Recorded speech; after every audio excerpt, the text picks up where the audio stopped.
Raúl fabrica las bicicletas blanquiceleste en la República Argentina. Chanli produce en China las bicicletas blanquirrojas. Las bicicletas chinas son más baratas que las argentinas, porque en China se producen millones de bicicletas, lo que permite reducir los costos de cada una. Y además, los salarios de los chinos son menores que los argentinos. Por lo tanto, en Argentina se venden muchas más bicicletas chinas que nacionales. Pero, ¿qué ocurriría si el Estado argentino estableciera un impuesto a las bicicletas que vienen de afuera, es decir, un arancel a las importaciones de bicicletas?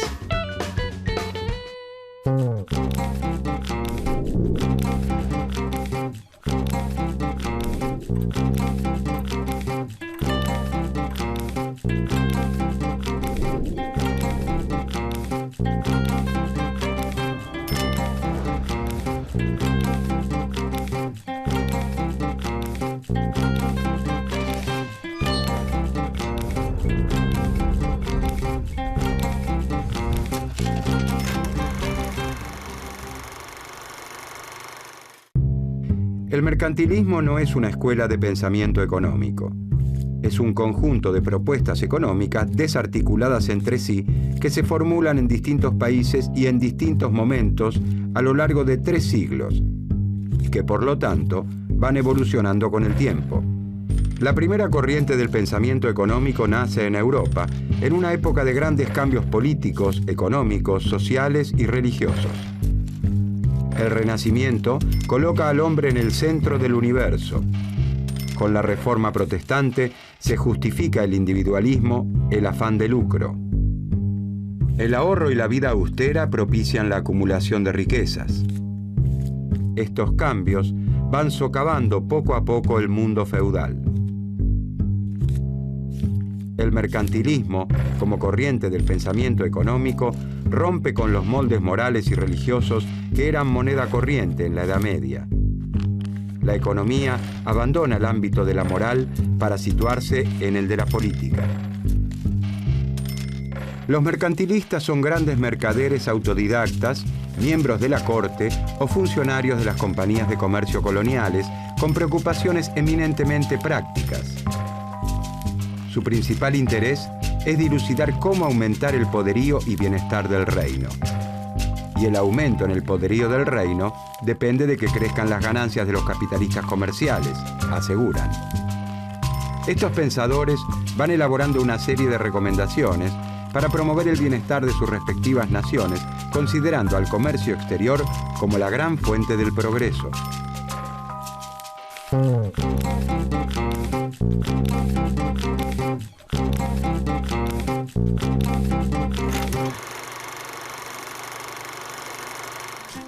A partir del siglo XI, la actividad agrícola en Europa florece.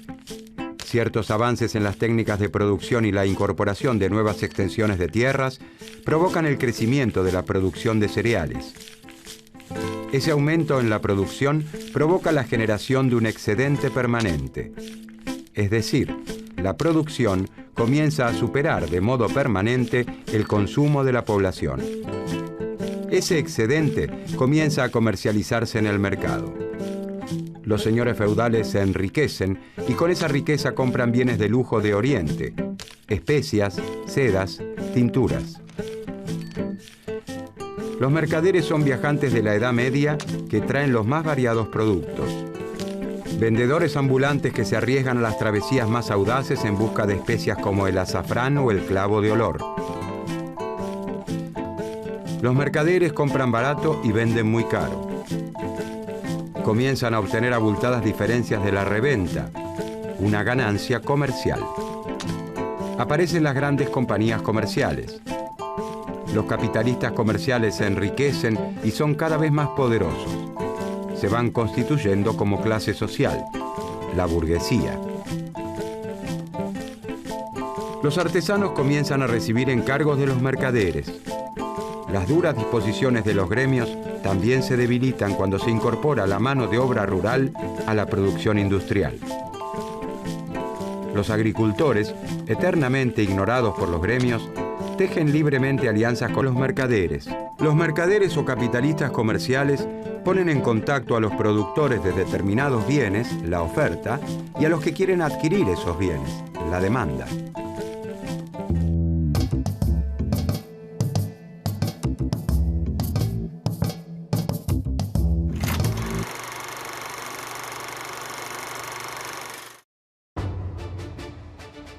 Este es el lugar para desembarcar. ¿Estáis seguro que allí encontraremos las especias que el rey nos ha pedido? No lo sé, pero debemos intentarlo por el bien de todos. Además, tenemos que llegar a esas costas antes que los holandeses. A prepararnos. ¿Alguien ha chequeado el pronóstico del tiempo? Da tormentas. ¿Dónde lo has chequeado? En el Meteofa, Wingguru y Weather Channel. ¿Sigues teniéndole miedo a las tormentas? No. Además, eso no es tan importante. Vamos a lograrlo. Así me gusta que hablen. ¡Andando!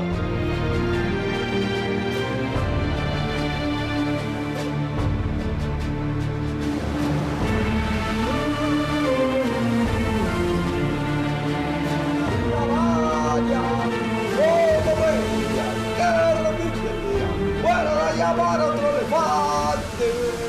209 elefantes se balanceaban sobre la tela de una araña. Como veían que resistían, fueron a llamar a otro elefante.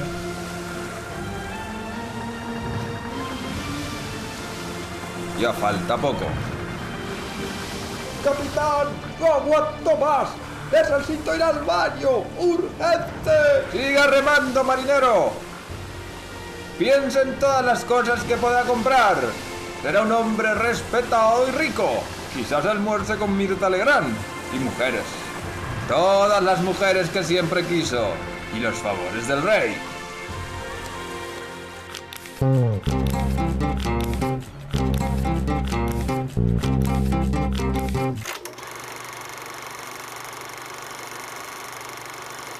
Ellos son el agricultor, el artesano, el señor feudal y el mercader. El agricultor, descendiente del siervo del sistema feudal, ha logrado cultivar mayores superficies que su abuelo gracias a modestos avances técnicos. Su trabajo genera ahora un excedente permanente que se comercializa en el mercado. El señor feudal, al igual que sus ancestros, sigue siendo el amo de sus dominios. Pero el excedente permanente de la explotación de sus tierras le ha permitido acceder a algunos bienes de lujo traídos de Oriente. El comercio se ha transformado en la actividad económica más dinámica de Europa, y sus representantes, los mercaderes, como nuestro personaje, obtienen una abultada ganancia entre los que compran en territorios lejanos y revenden en los feudos. Los gremios, asociaciones de maestros, oficiales y aprendices de un mismo oficio, que antes regulaban toda la actividad de los artesanos, resisten como pueden el arrasador embate del comercio, del mercader de nuestro ejemplo y de los demás mercaderes que ahora intentan imponer a los artesanos la cantidad y variedad de bienes que necesitan para el intercambio. El mercader y los demás mercaderes recurren entonces a la mano de obra rural para atender los encargos que les hacen. La mujer del agricultor, sus hijas y otras vecinas del campo comienzan a tejer algunas prendas que el mercader vende en otros mercados.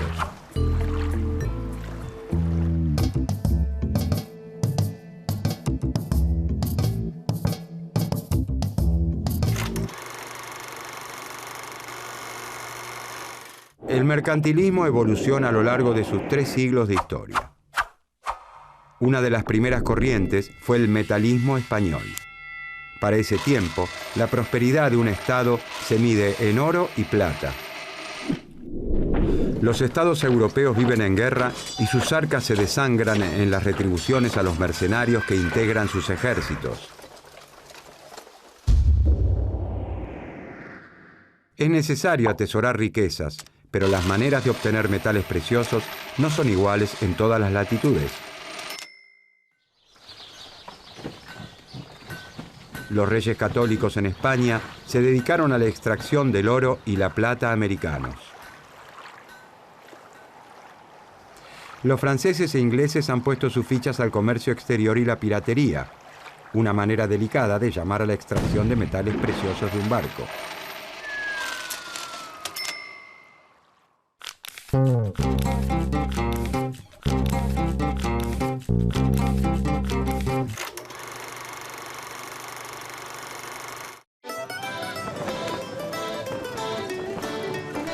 Piratas, piratas, somos piratas. Navegamos por los mares, asaltando en todas partes. ¿Qué es eso? Parece un barco. ¡Capitán! ¡Barco a la vista! ¿Barco? ¿A dónde? ¿A dónde? No veo. Ahora sí. ¿Un barco? ¿No, papá? ¿No, papá? ¡Un barco francés! Hoy el rey Enrique se pondrá muy contento y sus arcas más aún. ¡Ah! ¡Ah! ¡Ataquemos por Inglaterra! ¡Ah! ¡Ah!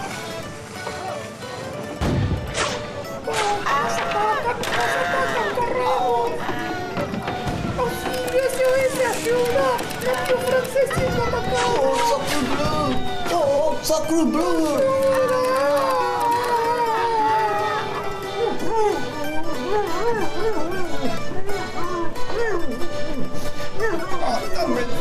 ¡Dame todo! Ahora sí. 4 para mí, 1 para el rey y 4 para mí. 1 para el rey.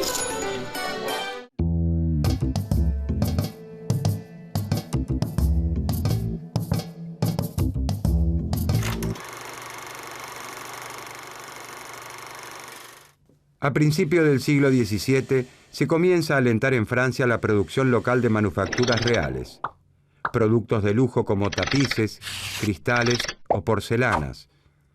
Son bienes muy requeridos por las monarquías y las clases altas que buscan parecérseles.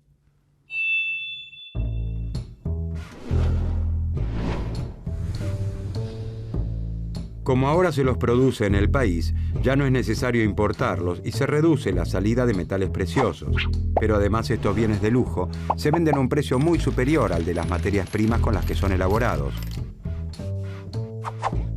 Por lo tanto, su venta genera una mayor riqueza. Si además se logra exportarlos, el efecto es aún mayor. No conviene exportar lana de oveja, sino transformarla en hilados y tejidos y venderlas a un precio mayor. En cambio, se estimulará la importación de materias primas para que se produzcan, internamente con ellas, bienes elaborados. En Inglaterra se dictan las leyes de navegación, donde se establece que todas las mercaderías de ese país deben ser trasladadas únicamente por buques ingleses. Para medir el alcance de la política de venderles a otros países más de lo que se les compra, los mercantilistas analizarían la balanza comercial.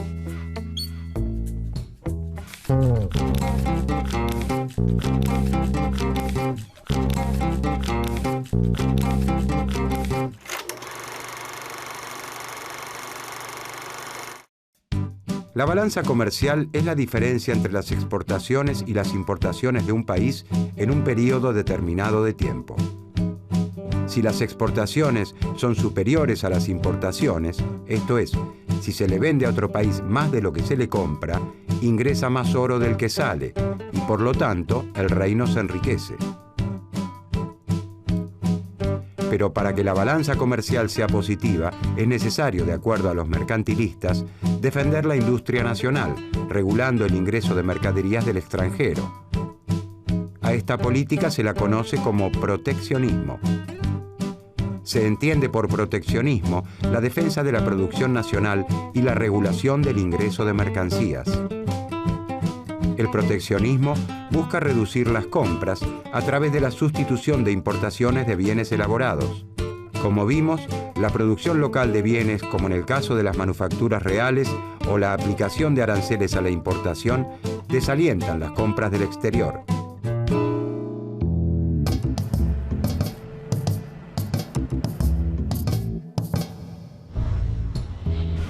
Quien domina el mar, domina el comercio. Quien domina el comercio, domina la riqueza del mundo y, por ende, el propio mundo.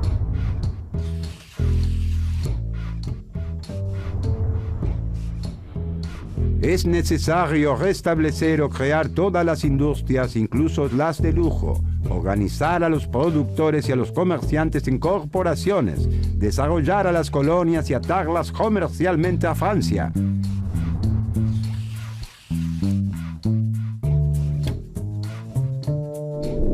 No es la abundancia de oro y plata o la cantidad de perlas y diamantes lo que hace a los estados ricos y opulentos. Es la consecución de los bienes necesarios para la vida.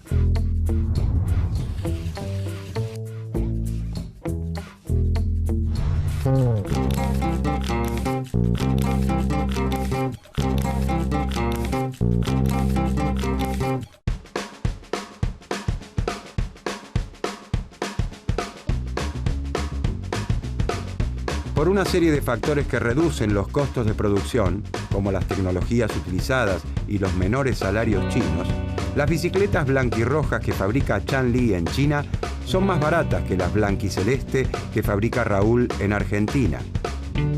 A la industria nacional de bicicletas le resulta difícil crecer y hasta sobrevivir, ya que no puede competir con la industria china.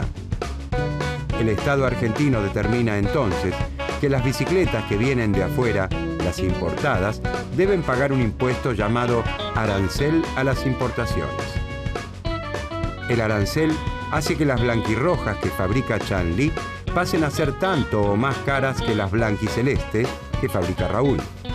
A partir del arancel, algunos ciclistas argentinos elegirán la blanquiceleste nacional a la blanquirroja china.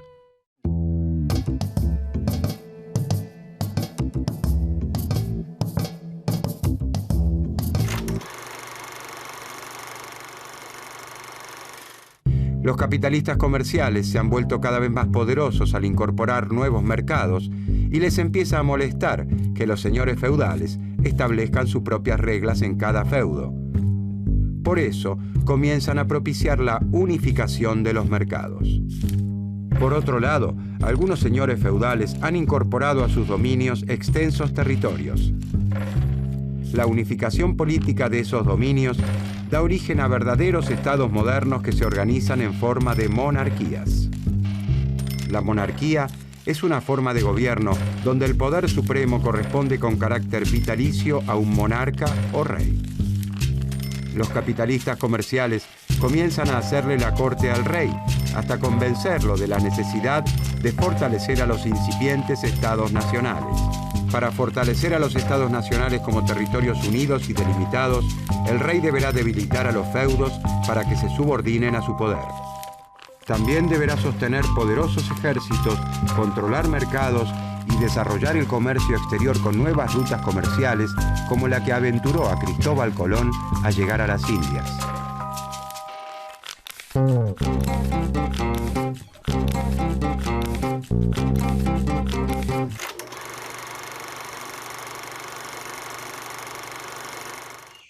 Ellos son el agricultor segundo, el artesano segundo, el capitalista comercial segundo, el señor feudal segundo y el rey primero. El señor feudal segundo, a diferencia de su tatarabuelo, ya no es amo de todos sus dominios. En su afán expansionista, los señores feudales se han visto en la necesidad de unirse. Esa unión ha sembrado la semilla de los estados modernos, donde el señor feudal segundo y sus colegas, para unificar el poder, han tenido que subordinarse a la autoridad de un rey.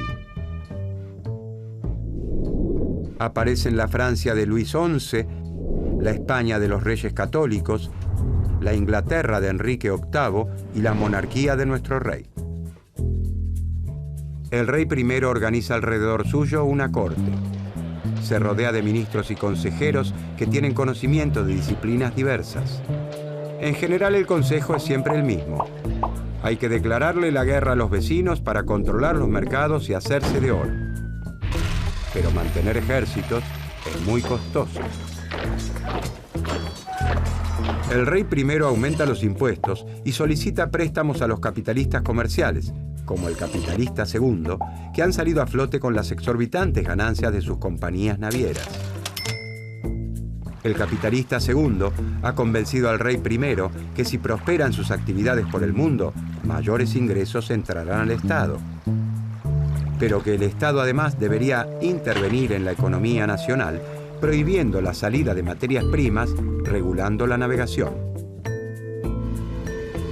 La actividad del artesano segundo ya no está férreamente regulada por su gremio, pero debe cumplir con las duras exigencias de los mercaderes. El agricultor segundo y su familia trabajan a destajo según el encargo de los mercaderes. Las jornadas de trabajo son extenuantes y ni siquiera puede garantizar la subsistencia, que sus ancestros gozaban con mucho menos esfuerzo.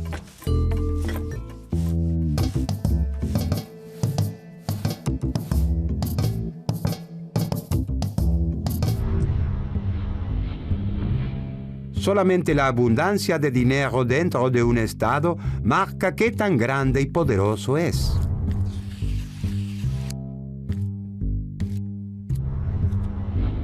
En todas las cosas debemos de tratar de sacar todas las ventajas posibles, ya se trate de cosas naturales o artificiales. Y puesto que la gente que vive de los oficios es mucho más numerosa que los que son dueños de los frutos, debemos lo más cuidadosamente posible sostener estos esfuerzos de la multitud, en lo que consiste el mayor vigor y riqueza tanto del rey como del reino, puesto que donde la población es numerosa y las manufacturas buenas, el comercio debe ser grande y el país rico.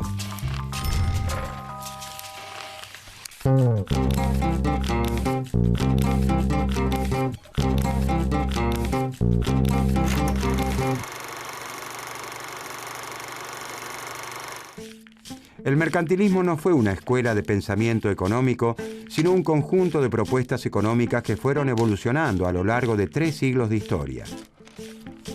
El pensamiento mercantilista rompe las ataduras de la moral y la religión propias de la Edad Media y formula las primeras leyes económicas. El capitalista comercial, constituido en una figura poderosa en el Nuevo Mundo y aliado al monarca, invade el pensamiento de la época. Los mercantilistas recomendaban una fuerte intervención pública para enriquecer a los estados-nación emergentes. Esta actitud, que asumen la mayor parte de los países de Europa, sienta las bases para la creación de la industria nacional. Hacia el año 1600, cuando una serie de invenciones y descubrimientos hacen prosperar las industrias manufactureras y muchos mercaderes contratan artesanos para que produzcan bienes, el proteccionismo, propiciado por los mercantilistas, favorece el desarrollo manufacturero. La preocupación de los mercantilistas por garantizar que el Estado disponga de metales preciosos es similar a la búsqueda actual de los Estados de acumular reservas en sus bancos centrales. Es decir, una clara demostración de lo que ocurre en la actualidad del pensamiento mercantilista.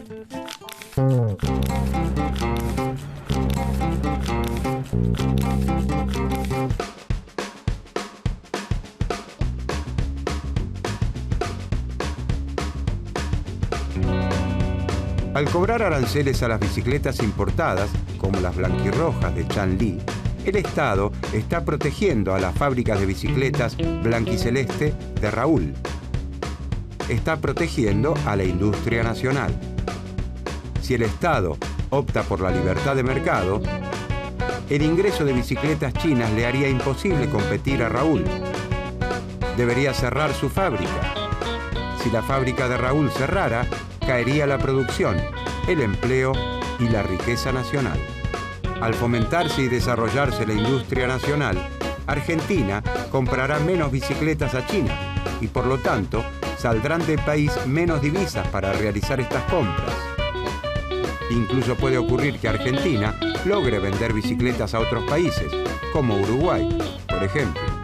El resultado en la balanza comercial será positivo. Si caen las importaciones, aumenta la balanza comercial. Y más aún, si aumentan también las exportaciones.